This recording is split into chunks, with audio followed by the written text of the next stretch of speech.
Marami ang nagtatanong, umalis na ba ng bansa si Charlie Atong ang gamit ang pribadong eroplano o helicopter, isang bagay na kaya niyang gawin dahil sa kanyang yaman?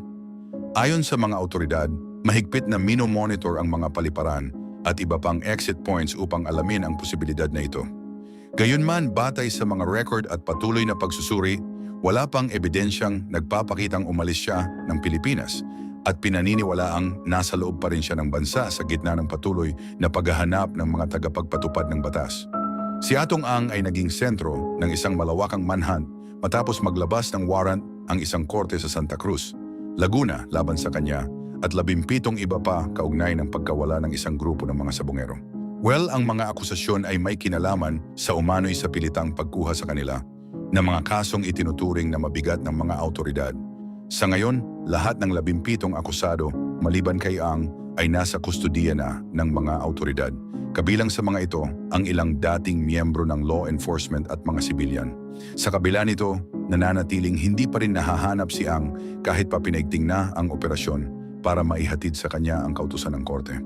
Sinuyod na ng mga pulis ang ilang ari-ariang iniuugnay sa kanya sa Pasig City, Mandaluyong, Laguna at Batangas, subalit wala pa rin siyang bakas sa mga lugar na ito.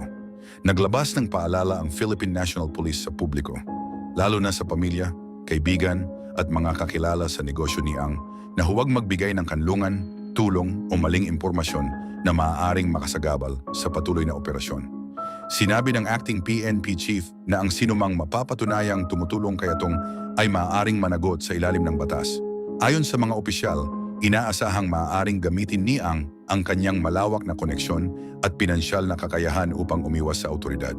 Binigyang diin ng PNP na mas mainam umanong gamitin ang mga ito upang ihanda ang sarili para sa isang maayos na pagharap sa proseso ng korte. Nagbabala rin ang mga awtoridad laban sa pagpapakalat ng maling impormasyon na maaaring magpabagal o magligaw sa paghahanap. Upang mas mapalakas ang operasyon, pinalawak ng mga tracking at intelligence units ang pagbabantay sa mga backdoor exits sa iba't ibang bahagi ng bansa. Layunin nitong pigilan ang anumang tangkang pag-alis gamit ang hindi opisyal na mga ruta. Nakipag-ugnayan na rin ang mga awtoridad sa International Criminal Police Organization sakaling subukang tumawid ng hangganan si Ang nang walang pahintulot. Bilang insentibo sa mga makapagbibigay ng kapani-paniwalang impormasyon, inanunsyo ng Department of the Interior and Local Government ang 10 milyong pisong pabuya para sa mga tip na magre-resulta sa kanyang pagkakadakip. Tiniyak ng pamahalaan na poprotektahan ang pagkakakilanlan ng mga magbibigay ng impormasyon. Sa panig naman ng depensa, iginiit ng legal team ni Ang na may mga isyong legal sa pag-issue ng warrant.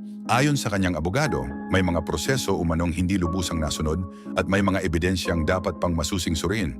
Plano nilang magbigay ng mga mosyon upang kwestiyonin ang kautusan at gamitin ang lahat ng legal na opsyon na pinahihintulutan ng batas. Sa mga oras na nagpapatuloy ang paghahanap, sinabi ng National Bureau of Investigation na mayroon silang mga lead ukol sa huling posibleng kinaroroonan ni Ang sa loob ng bansa. Ang mga impormasyong ito ay ginagamit sa koordinasyon ng lokal na pulisya upang matiyak na siya ay matagpuan at maiharap sa korte upang sagutin ang mga paratang na iniuugnay sa kanya.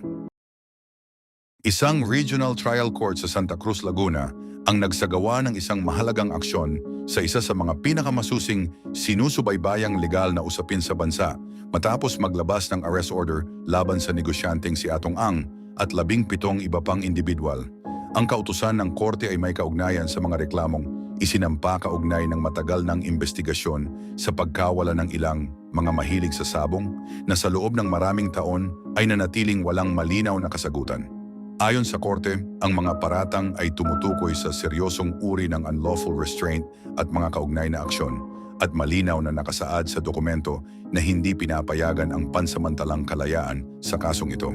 Ang arrest order ay inilabas matapos suriin ng korte ang mga record na inihain ng Department of Justice. Nanauna nang nagsabi na may sapat na batayan upang isulong ang formal na mga kaso. Napagpasyahan ng mga prosecutor na ang mga ebidensyang ibinigay, kabilang ang mga sinumpaang salaysay at mga magkakatugmang pahayag, ay umabot sa kinakailangang pamantayan upang magpatuloy ang usapin sa korte. Ang mga kasong ito ay inihain sa mga hukuman sa Laguna at Batangas noong huling bahagi ng nakaraang taon matapos ang mahabang panahon ng pagsusuri ng mga opisyal ng hustisya. Ang pinagmulan ng usapin ay nag-ugat sa sunod-sunod na pagkawala na naitala mula 2021 hanggang 2022. Sa panahong iyon, dosi-dosenang mga individual na may kaugnayan sa aktibidad ng sabong ang iniulat na hindi na nakauwi matapos umalis para sa mga nakatakdang gawain sa iba't ibang lalawigan. Ayon sa mga pamilya, ang kanilang mga kaanak ay umalis para sa mga laban o pagpupulong ngunit hindi na muling nakita. Dahil sa paulit-ulit na mga ulat, nagsagawa ng magkakaugnay na investigasyon ang mga ahensya ng gobyerno at ang Department of Justice. Mas lalo pang umigting ang atensyon ng publiko nang lumantad ang isang lalaking kinilalang si Julie Dondon Patidongan bilang isang whistleblower. Sa mga pahayag na ibinigay niya sa mga autoridad, inilarawan niya ang umano'y organisadong pagkilos sa likod ng mga pagkawala at tinukoy ang ilang individual na sinasabi niyang sangkot.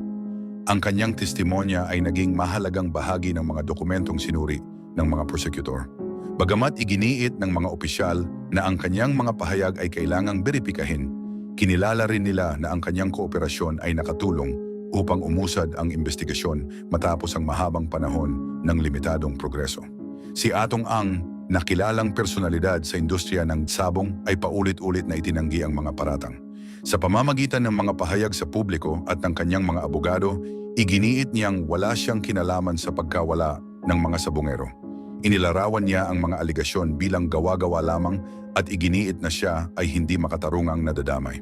Noong nakaraang taon, naghain siya ng mga counter-complaint laban kina Patidongan at isa pang individual na inaakusahan niya ng tangkang pamimilit kapalit ng malaking halaga ng pera upang bawiin ang mga paratang. Ayon sa kanyang kampo, ang mga akusasyon laban sa kanya ay bahagi ng isang plano upang sirain ang kanyang pangalan at kabuhayan. Sa kabila ng mga pagtanggi, sinabi ng mga prosecutor na ang kanilang resolusyon ay nakabatay sa mas malawak na pagsusuri ng ebidensya at hindi lamang sa iisang testimonya. Sa kanilang desisyon, sinabi nila na mayroong maraming pahayag at mga pangyayari na, sa kanilang pananaw, ay nagpapakita ng magkakaugnay na mga aksyon ng unlawful confinement na humantong sa hindi na maibabalik na pinsala sa mga nawawalang individual.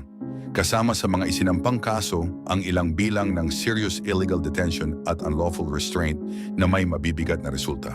Bukod kay Ang, kabilang sa mga inirereklamo ang ilang sibilyan at mga miyembro ng law enforcement na ayon sa mga autoridad ay nagpapakita ng masalimuot na ugnayan at hindi lamang hiwa-hiwalay na insidente. Ang Regional Trial Court, matapos suriin ang mga impormasyong iniharap, ay naglabas ng arrest order ng walang rekomendasyon para sa pansamantalang kalayaan. Ayon sa mga legal na eksperto, ang ganitong desisyon ay nagpapahiwatig ng pananaw ng korte sa bigat ng mga paratang at sa mga parusang kaakibat nito sa ilalim ng umiiral na mga batas. Nilinaw ng mga opisyal ng korte na ang paglalabas ng arrest order ay hindi nangangahulugan ng pagkakasala, kundi isang aksyon upang matiyak na haharap sa paglilitis ang mga inaakusahan. Sa mga oras na lumabas ang balita tungkol sa kautusan, nagkaroon ng kalituhan kung agad na naisakatuparan ang mga arrest order. Sinabi ng Department of Justice na sa panahong iyon, wala pa silang natatanggap na kumpirmasyon na naisagawa na ang mga kautusan. Ipinaliwanag nila na ang mga dokumento ng korte ay kailangan munang maipadala sa mga unit ng law enforcement na may tungkuling magsagawa ng mga ito, at ang proseso ay maaaring tumagal depende sa koordinasyon at lokasyon. Para sa mga pamilya ng nawawalang sabongero, ang aksyon ng korte ay nagdulot ng halo-halong damdamin ng ginhawa at panibagong pag-aalala. Marami sa kanila ang gumugol ng maraming taon sa paghahanap ng kasagutan, pagdalo sa mga pagdinig at pakikipag-ugnayan sa mga investigador sa pag-asang magkaroon ng linaw sa sinapit ng kanilang mga mahal sa buhay. Sinabi ng ilang kaanak na ang arrest order ay kanilang tinitingnan bilang senyales na ang sistema ng hustisya ay unti-unti nang tumutugon sa kanilang mga hinaing, kahit pabatid nilang mahaba pa ang tatahaking proseso. Nagbigay rin ng kanilang pananaw ang ilang grupo at mga tagamasid sa larangan ng batas. Ayon sa kanila, ipinapakita ng kasong ito ang mga hamon sa pagsasakdal ng mga kilalang personalidad at ng mga umano'y organisadong grupo. Binigyang diin nila ang kahalagahan ng due process, kapwa para sa mga naghahanap ng pananagutan at para sa mga inaakusahan na may karapatang ipagtanggol ang kanilang sarili. Idinagdag pa ng mga tagamasid na ang magiging resulta ng kasong ito ay maaaring magsilbing batayan sa kung paano hahawakan ang mga kahalintulad na investigasyon sa hinaharap.